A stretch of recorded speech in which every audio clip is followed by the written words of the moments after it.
నమస్కారం తేబుతోపీదు ఇక్కడ ఇవే నేడు మీకు వేగంగా చేరుతున్న కథలు. ఐరోజీ ఐత్ చైనీసక్షరం చైనీసక్షరం చైనీసక్షరం చైనీసక్షరం చైనీసక్షరం చైనీసక్షరం చైనీసక్షరం ముడి డేటాను ప్రకాశవంతమైన ఇతర ప్రపంచ దృశ్యంగా మార్చుతుంది. విజ్ఞానం కళను కలుసుకుని మీరు నేరుగా అందులోకి లాగుతుంది. పౌలు బంచేడు 30 పాయింట్ల ప్రదర్శన తర్వాత ప్లే నైట్గా ఎంపికయ్యాడు.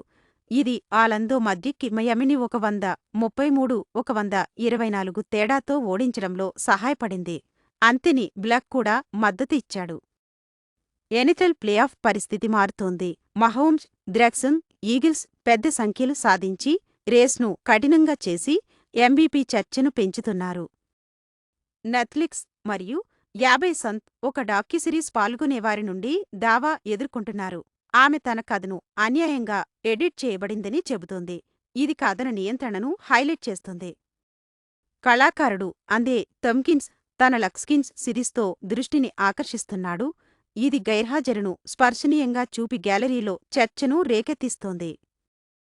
ఇవన్నీ సృజనాత్మకత మరియు పోటీ సరిహద్దులను దాటుతున్నాయి. అందుకే నేను ఇక్కడ మునిగిపోయాను. వక్రరేఖకు ముందుగా ఉండండి. ఇప్పుడే ద పీదవ్ న్యూస్కు సబ్స్క్రైబ్ చేయండి.